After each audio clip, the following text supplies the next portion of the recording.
محمد وآله وصحابته أجمعين ومن تبعهم بإحسان في كل زمان ومكان إلى يوم الدين.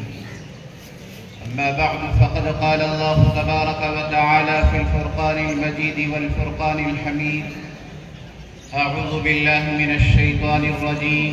بسم الله الرحمن الرحيم. يرفع الله الذين آمنوا منكم والذين أوتوا العلم درجات. صدق الله العظيم. وقال النبي الكرام وحاضرين المجلس: السلام علیکم ورحمۃ اللہ وبرکاتہ. ہم سب کے لیے نہایت خوشی اور مسرت کا موقع ہے. ادارہ فیض القرآن ٹھیکری باڑی محمود چوک صوبہ بنگال کا یہ جلسہ دستار بندی کا اجلاس منعقد ہوا ہے. بزرگان محترم، اللہ تبارک و تعالی نے بے شمار نعمتوں سے ہم سب کو سرفراز فرمایا ہے. ان میں سے عظیم نعمت ہے ایمان ہے. دوسری جو نعمت ہے علم دین کی نعمت ہے. اس کے علاوہ جتنی نعمتیں ہیں وہ تمام کے تمام نعمتیں اس کے بعد کے ہیں. اور یہ دنیا ہے ایک آزمائش کی جگہ ہے، اور دنیا دار الحقوق ہے، لوگوں کے حقوق ادا کرنے کی جگہ ہے، اور اللہ کے حقوق ادا کرنے کی جگہ ہے. اور آخرت تو دار السرور ہے اور دار الجزا ہے. دنیا میں جو بھی ہم آئے ہیں چند سالوں کے لیے، چند مدت کے لیے آئے ہیں. کسی شاعر نے کیا ہی خوب کہا ہے: آزاد بندوں کی نہ یہ دنیا نہ وہ دنیا، یہاں جینے پہ پابندی ہے وہاں مرنے پہ پابندی ہے. عزیزان گرامی، اس عاجز کا سفر پہلی مرتبہ صوبہ بنگال ہوا. جیسے ہی یہاں آنے کا موقع ملا اور چند مہینے پہلے مجھ سے بات کہی گئی: حضرت آپ آنا ہے. میں سمجھ گیا یہ میری خوش قسمتی اور سعادت مندی کی بات ہے، ضرور مجھے وہاں پہنچنا چاہیے. الامر فوق الادب کے تحت میں آ گیا.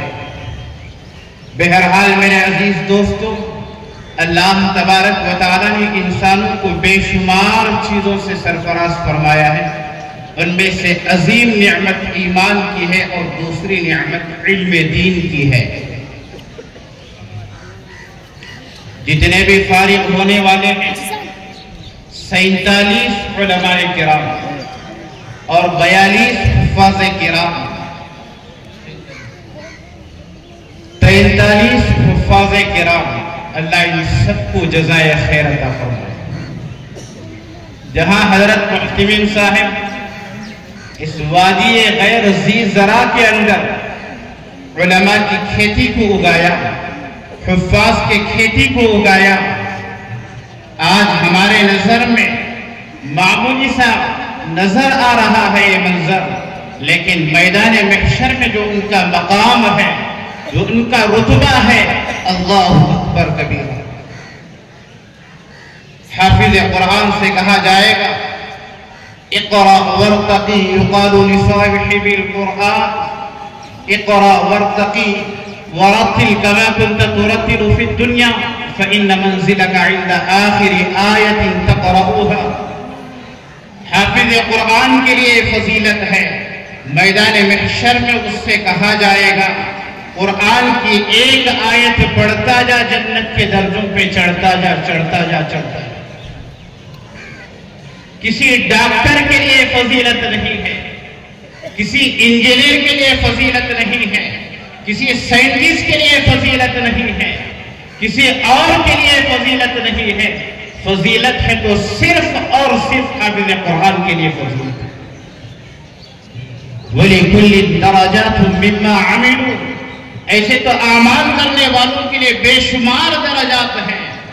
جہاں حافظ قرآن کی جو خصوصیت ہے، جو فضیلت ہے، نبی پاک علیہ السلام نے فرمایا: اقرأ وارتقی ورتل كما كنت ترتل في الدنيا فَإِنَّ مَنْزِلَكَ عِنْدَ آخِرِ آیَةٍ تَقْرَؤُهَا، تیرا مقام، تیرا رتبہ، تیرا پڑاؤ وہاں ہوگا جہاں تیری آخری آیت کی تلاوت ختم ہوگا۔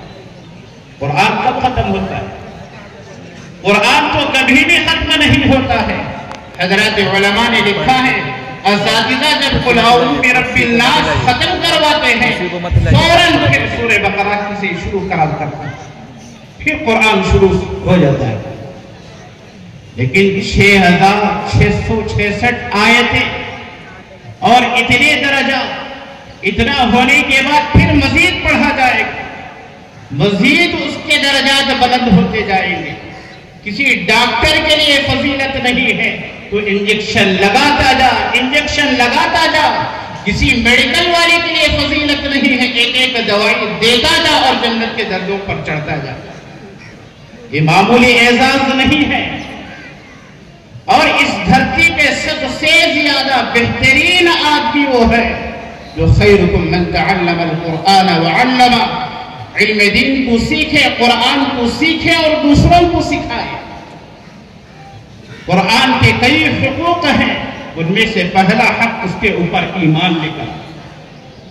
اے ایمان والو، یا ایھا الذین آمنوا آمنوا باللہ ورسولہ والکتاب الذی نزل علی رسولہ والکتاب الذی انزل من قبل، جو میرے محبوب پر، میری محبوب کتاب، مقدس کتاب، تمام کتابوں میں سے مقدس کتاب اور مقدس ہستی پر لانے والے جو شخصیت ہے، مقدس فرشتہ، تمام مہینوں میں مقدس مہینہ، تمام راتوں میں مقدس رات، شب قدر میں اللہ تبارک و تعالیٰ نے اس قرآن کا نزول فرمایا۔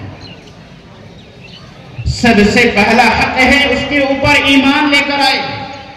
دوسرا جو حق ہے اس کے اوپر آدمی پر یہ حق ہے اس کی تلاوت کرے۔ الذین آتیناہم الکتاب یتلونہ حق تلاوتی، اس قرآن کی تلاوت اس انداز سے کی جائے جیسا اس کا کرنے کا حق ہے۔ کسی کے زندگی کے 40 سال ہو گئے، کسی کے زندگی کے 50 سال ہو گئے، میرے عزیز دوستو سوچنے کی سمجھنے کی ضرورت ہے۔ کیا ہماری سورہ فاتحہ صحیح ہوگی؟ کیا ہمارا اتحیات درست ہوا؟ کیا ہماری دعائیں درست ہوئی؟ کتنے احباب یہاں بیٹھے ہوئے ہیں اور حضرات علماء کرام، بڑے بڑے چوٹی کے علماء یہاں موجود ہیں۔ آج ہمارے سورہ کوثر، اِنَّا أَعْطَيْنَاكَ الْكَوْثَرَ فَصَلِّ لِرَبِّكَ وَانْحَرْ، جو پڑھنے کا انداز ہے کیسے سرسرے انداز سے پڑھتے ہیں۔ کوئی پڑھتا ہے فَصَلِّ لِرَبِّكَ وَانْحَرْ، صاد کی جگہ اگر سا استعمال کرتا ہے یا سین استعمال کرتا ہے، معنی زمین و آسمان کے درمیان جتنا فاصلہ ہے اس سے زیادہ اس معنی میں گڑبڑ ہوگی۔ فَصَلِّ، آپ نماز پڑھیے، لِرَبِّكَ، اللہ کے لیے، وَانْحَرْ، اور قربانی کیجئے، قربانی کیجئے۔ اگر کوئی فَصَلِّ لِرَبِّكَ وَانْحَرْ کے جگہ فَصَلِّ لِرَبِّكَ وَانْحَرْ کہتا ہے، گویا اللہ کے دربار میں آپ تلوار لے کر اللہ سے مقابلے کے لیے سول کر کھڑے ہوئے۔ انگریزی سے سب جانتے ہیں، ایک معنی آتا ہے لف